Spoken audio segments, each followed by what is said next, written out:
আসসালামু আলাইকুম। স্বাগতম মা কুকিং হাউস চ্যানেলের পক্ষ থেকে। আমার আজকের রেসিপি কলমি শাক ভাজি। কিভাবে রং ঠিক রেখে কলমি শাক ভাজি করব সেই প্রসেসটা আপনাদের সাথে শেয়ার করছি। যারা যারা আমার ভিডিওটি দেখছেন প্লিজ দয়া করে লাইক দিয়ে ভিডিওটি দেখা শুরু করুন। প্রথমে চুলায় একটি কড়াই বসিয়ে দিলাম। কড়াইয়ের মধ্যে থাকা পানিগুলো শুকিয়ে এলে আমি দিয়ে দিলাম প্রায় হাফ কাপ সয়াবিন তেল। তেলটি গরম হয়ে গেলে আমি এখানে প্রায় 2টি পেঁয়াজ এবং 5 থেকে 6টি কাঁচামরিচ কুচি দিয়ে দেব। পেঁয়াজ এবং কাঁচামরিচগুলো আমি হালকা লবণ দিয়ে ভেজে নেব।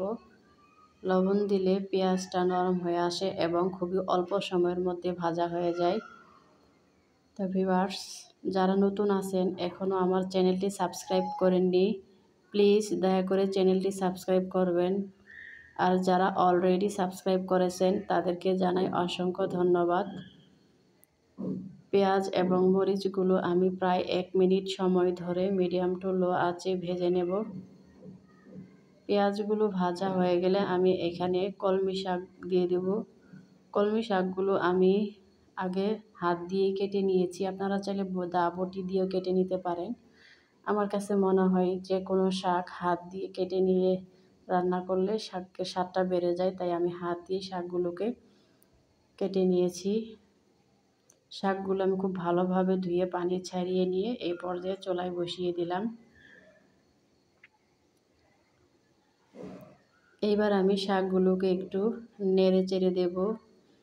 শাকের নিচের অংশটুকু একটু ভাজা হয়ে গেলে আমি একটু উল্টিয়ে দেব। দিয়ে দিলাম সামান্য একটু লবণ। যেহেতু শাক রান্না করা হলে কমে যায়, তাই আমি লবণের পরিমাণটা কমই দিলাম। লবণ দিয়ে এবার আমি শাকটাকে একটু নেড়ে চেড়ে নিলাম। দেখুন শাকগুলো কেমন কমে এসেছে। শাকগুলো এবার আমি খুব ভালোভাবে নেড়ে চেড়ে নিচ্ছি।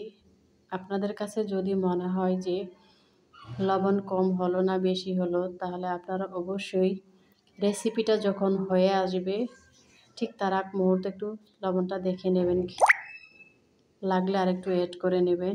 তো যেহেতু আমার শাক ভাজা প্রায় হয়ে এসেছে, এই পর্যায়ে আমি সামান্য একটু ধনিয়া পাতা ধুয়ে কুচি করে নিয়ে দিয়ে দিলাম। ধনিয়া পাতাটা আমি সবার শেষের দিকে এই জন্যই দিলাম যে